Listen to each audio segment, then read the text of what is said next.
Hello guys, welcome to food fresh channel. आज गुरु पूर्णिमा का दिन और घर में सभी ने डिसाइड किया कि कुछ मीठा हो जाए, कुछ मीठा टेम्पटिंग। तो उसके लिए सबकी सहमति पर डिसाइड किया गया कि मीठी मीठी शाही सेवइयों की खीर बनाई जाए। तो उसके लिए मैंने ये ली सेवइयाँ।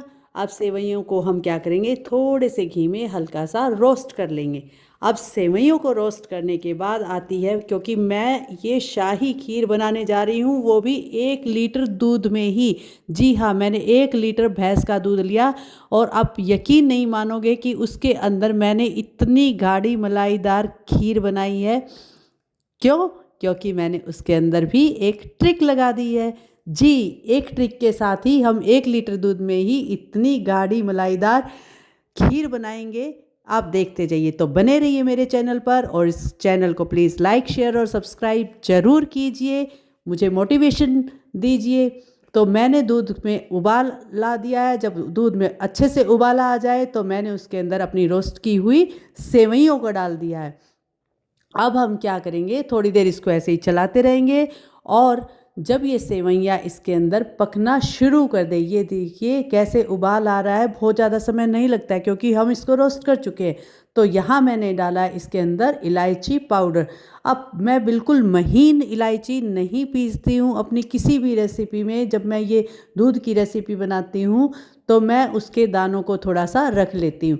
ये देखिए, जब इस प्रकार से हमारी सेवइयाँ गलने लग जाए, पकने लग जाए, ऊपर उठकर आनी शुरू हो जाएं, ये देखिए यही प्रोसेस रहता है। साइड में आपको लग भी रहा होगा थोड़ा थोड़ा, जो हमारा पैन है उसमें, कढ़ाई है उसमें, ये घी उसके किनारों की, ये सॉरी, दूध उसके किनारों की तरफ लगना भी शुरू हो रहा है। तो ये सिम्टम्स होते हैं कि हाँ, हमारा पकना शुरू हो चुका है खीर का।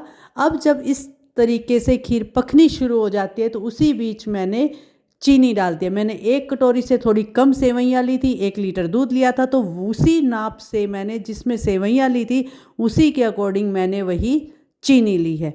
आप चीनी खाते हैं तो चीनी डालिए, अगर आप खांड या बूरा का इस्तेमाल करते हैं तो वो आपकी चॉइस पर है, आप वो भी डाल सकते हैं।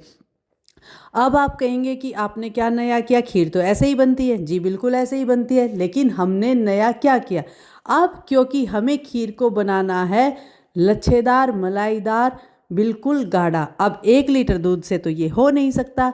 जी, तो अब हम यहाँ पर एक अपनी ट्रिक अप्लाई करने वाले हैं। उसके लिए हम क्या करेंगे, मैंने उसके लिए 1 मुट्ठी भर काजू ले लिए थे और उनको मैंने क्या कर लिया था, भिगो कर रख लिया था। काजू भिगो कर रखने के बाद मैं क्या करूँगी, उसको बिल्कुल पीस लूँगी।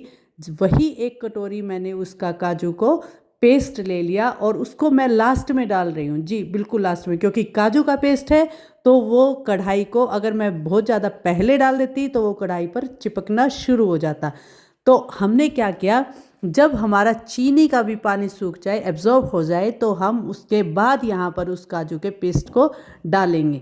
मैंने बिल्कुल बारीक पीस लिए थे काजू और उनको यहाँ पर डाल दिया। अब यहाँ असली खेल शुरू होता है, क्योंकि खीर यहाँ पर अब इतनी स्वादिष्ट बननी शुरू हो जाती है, उसके अंदर एक अलग ही खुशबू आनी शुरू हो जाती है और ऊपर से जो काजू का पेस्ट था वो इसको गाढ़ा बनाना शुरू कर देता है। तो क्वांटिटी भी हमारी कम नहीं होती और खीर भी क्या है, वो अच्छी गाढ़ी बनती है। तो यहाँ मैंने काजू का जो पेस्ट डाल दिया था, अब उसको मैंने, ये मेरा थोड़ा सा मिक्सी के जार में पेस्ट थोड़ा सा इधर उधर चिपका रह गया था, तो मैंने वहीं से गर्म दूध उठाया और उसके अंदर डाल दिया। क्योंकि चीज़ें हमें वेस्ट नहीं करनी है, ये भी ध्यान रखना है। बनाना है लेकिन वेस्ट कुछ भी नहीं करना। अब इसको डालने के बाद अब हम क्या करेंगे, इसको धीरे धीरे चलाते रहेंगे और हमारी खीर पकती जाएगी। यहाँ मैंने आँच को भी थोड़ा सा धीमा कर दिया है। यहाँ अब मैंने कटे हुए बादाम डाल दिए हैं इसके अंदर। आप जिस तरह के मेवे खाना पसंद करें वो इसके अंदर डाल सकते हैं, वो आपकी चॉइस पर डिपेंड करता है, आपकी पॉकेट पर भी डिपेंड करता है। जी, अब यहाँ आप देखिए किनारों पर से खीर चिपकना शुरू हो गई है, गाढ़ा हो चुका है। और जो जैसे जैसे ये गाढ़ी खीर पक रही है, आप ये देखेंगे कि हमें इसको एकदम से भी यहाँ गाढ़ा नहीं करना, क्योंकि जैसे जैसे ये ठंडी होगी ना तो ये और ज़्यादा गाढ़ी हो जाएगी। ये देखिए आप स्पून पर भी लग रहा है, तो इससे आपको पता चल जाता है कि हमारी खीर तैयार है। अब मैंने आँच बंद कर दी, उसके ऊपर मैंने मेवे और डाल दिए हैं, वो आप पर डिपेंड करता है। अब हम इसको क्या करेंगे, सर्व करेंगे। ये इतनी स्वादिष्ट खीर बनती है और बहुत ही कम समय में आप इसको लगभग 10 मिनट के अंदर इस खीर को तैयार कर सकते हैं और इसका स्वाद ले सकते हैं। ये ठंडी तो इतनी स्वादिष्ट लगती है कि कुछ इसका कोई मुकाबला है ही नहीं। मुझे पर्सनली ठंडी खीर, ये सेवई की खाना बहुत पसंद है। मैं गरम की बजाय ठंडी खाती हूँ। Please like share subscribe.